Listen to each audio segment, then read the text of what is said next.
अस्सलामुअलैकुम वरहमतुल्लाहि वबरकातुहू। उम्मीद करती हूँ कि आप सब लोग खैरियत के साथ होंगे। मैं हूँ आपकी मेज़बान तबीबा निदा साबिर फ्रॉम लाहौर। इससे पहले कि हम लोग अपने टॉपिक की जानिब आगे बढ़ें, मेरे चैनल को सब्सक्राइब कर लीजिए। चैनल का नेम है सिंपल ऑर्गेनोपैथी। बेल आइकॉन को प्रेस करना मत भूलिएगा ताकि आप लोगों को नई से नई आने वाली वीडियोज़ मिलती रहें। चैनल को लाइक करना, सब्सक्राइब करना भी मत भूलिएगा। आज का जो हमारा टॉपिक है बहुत ही अहम तरीन टॉपिक है, ख़ुसूसन जो है बल्कि है ही मेरी ख़वातीन बहनों के लिए जो कि बहुत ज़्यादा इस मसले को लेकर जो है वो परेशान होती हैं। इससे पहले भी हम इस तरह की वीडियोस जो हैं वो बना चुके हैं। आज की इस वीडियो के अंदर हम लोग बात करेंगे इसकाते हमल के बारे में, यानी बार बार मिसकैरेज का हो जाना। वो ख़वातीन जिनको प्रेगनेंसी तो होती है लेकिन बार बार उनका मिसकैरेज होना जो है वो शुरू हो जाता है, तो उसकी असबाब क्या होते हैं। ऐसी ख़वातीन की ज़्यादातर उमूमन जो है वो नबज़ क्या होती है, उनका जो है वो इलाज किस तरीके से मुमकिन है, खाने में क्या चीज़ें लेनी चाहिए ताकि इन फ्यूचर जाकर उनको इस तरह के मसाइल का जो है वो सामना ना करना पड़े।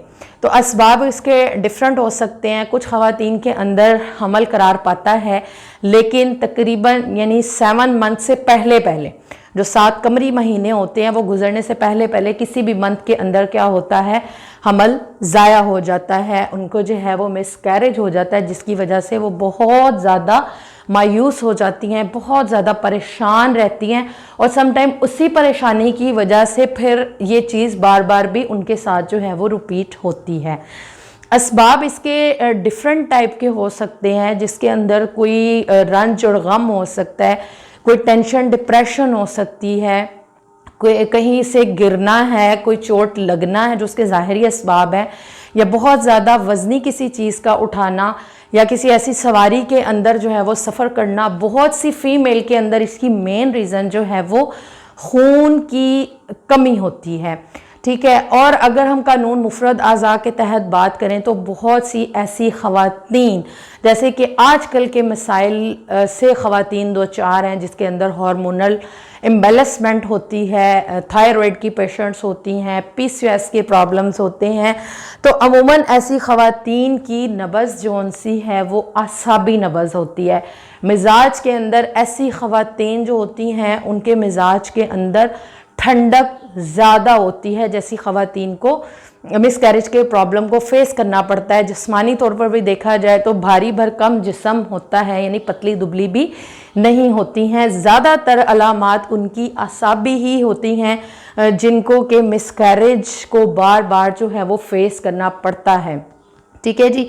तो ये इसके चंद एक अहम मसाइल हैं या अहम असबाब हैं जो कि मैंने आप लोगों के सामने ज़िक्र किए हैं।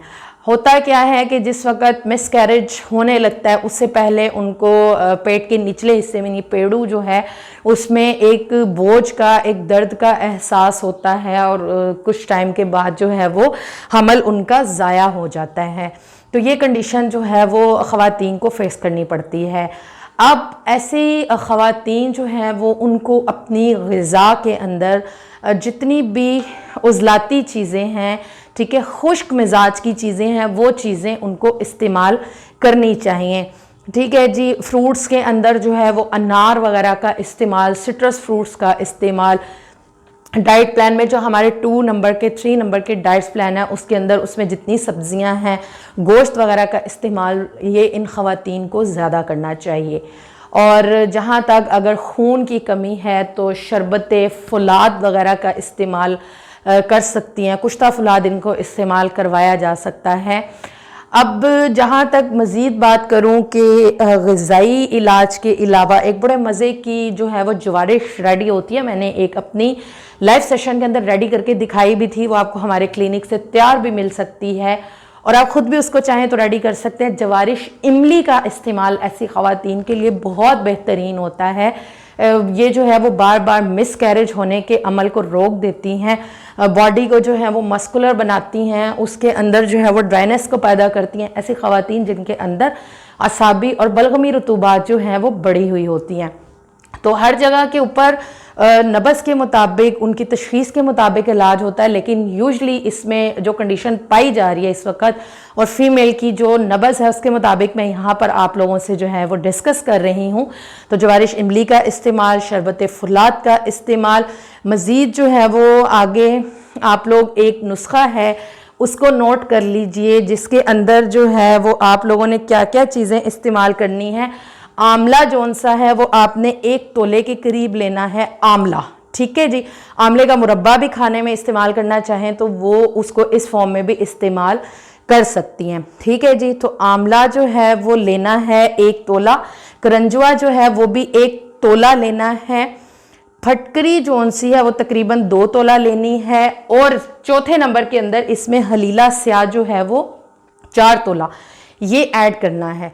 ये 4 चीज़ें मैंने आप लोगों को बताई, आंवला, करंजुआ, हलीला स्याह और फटकरी बिरियाँ, ये 4 चीज़ें हैं। इनका सफ़ूफ तैयार करना है। इसको गोलियां बनाकर इस्तेमाल करवाना चाहें तो गोलियां बनाकर इस्तेमाल करवाया जा सकता है, और अगर सफ़ूफ फॉर्म में लेना चाहें तो सफ़ूफ फॉर्म में भी ले सकती हैं। बाकी जवारिश इमली जो है वो एक बेहतरीन चीज़ है, उसका इस्तेमाल करवाएं ऐसी ख़वातीन को। इंशाल्लाह इसके बेहतरीन रिज़ल्ट्स जो हैं वो देखने में नज़र आएंगे और आप इंशाल्लाह उसके फ़ायदों को देख लेंगे। तो ऐसी ख़वातीन जो कि परेशान हैं उनको अब परेशान होना छोड़ देना चाहिए और इसको इस्तेमाल करना चाहिए। उम्मीद करती हूँ कि आज के इस वीडियो से मेरी बहनों को भरपूर फ़ायदा होगा। मेरे चैनल को सब्सक्राइब करना तो फिर बनता ही है, तो मेरे चैनल को सब्सक्राइब कर लीजिए। दुआ में याद रखिए, अपना ढेर सारा ख्याल रखिए। अस्सलाम वालेकुम वरहमतुल्लाहि वबरकातुहू।